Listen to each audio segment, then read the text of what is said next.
Lo que actualmente está pasando es que algo habitual que pueda ocurrir, ¿sí? ¿A qué me refiero? En general la gripe, que es causada por la influenza, aumenta muchísimo los casos primero obviamente en invierno, ¿sí? Donde más circula. Pero siempre suele haber un pequeño pico en esta época del año. Esta época del año suele haber en ciertas circunstancias un poco de aumento de casos habitualmente, o sea que es algo que en general se puede esperar. ¿Qué ventaja tenemos hoy?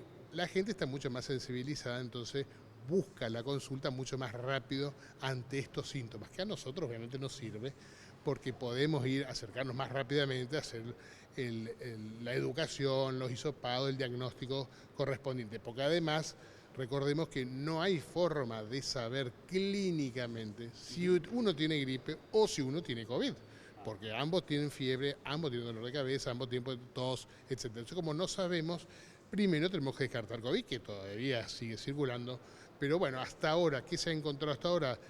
Hay influenza, efectivamente, que también pasa lo mismo, ya lo dijo el ministro de Salud de Buenos Aires, se estuvo hablando hasta hace poquito, que ellos también tienen influenza, ellos tienen más influenza B, nosotros tenemos como digamos, mitad y mitad, tanto A como B, no es que predomine a una, pero sigue siendo influenza al fin y al cabo, y que por eso aprovecho y para la gente que tiene factor de riesgo, vacúnese.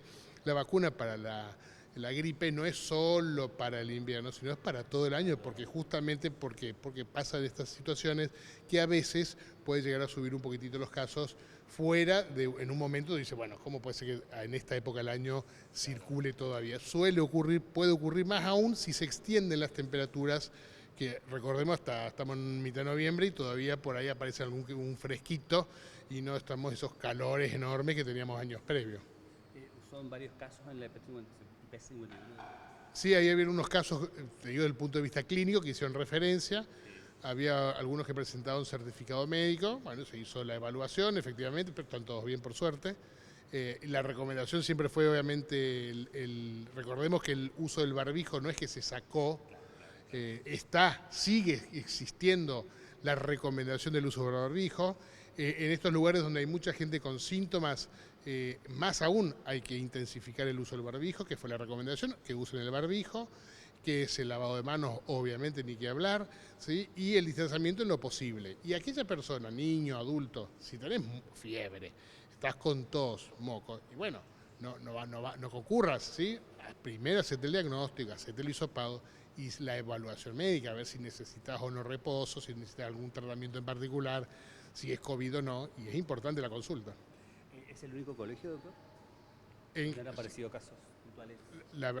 Desconozco si hay otro que probablemente debe haber, no creo que sea el único, porque en Formosa hay casos distribuidos, digamos, no es que está solo ahí. Lo que pasa es que nosotros nos llamaron ahí, fuimos ahí y ahí se hizo la evaluación situacional. Seguramente que debe haber en otros lugares porque pacientes con influenza hay y no son del colegio, hay adultos, hay como hay gripe en otras partes. ¿Alguna recomendación en particular? ¿Aislamiento, cerrar por un día, por dos? No, para nada. No hay ninguna recomendación de cerrar ninguna escuela. Recordemos que si hay alguien que tiene síntomas, para justamente no seguir transmitiendo la infección, es quedarse en su domicilio, autoaislarse hasta ver cuál es su diagnóstico. ¿Sí? El uso del barbijo es fundamental. En estos casos sirvió muchísimo más para el COVID, que para el COVID, así que más indicación aún tiene.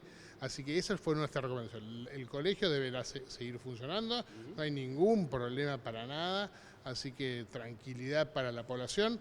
Es algo que puede ocurrir, que está estipulado que puede ocurrir en esta época del año. Es influenza lo que está circulando más en los casos que se aislaron ahí, no es COVID, porque todos dieron negativo, así, ni siquiera hubo coinfección, porque a veces también estudiamos si no estuvieran las dos cosas al mismo tiempo, así que hasta ahora es eso.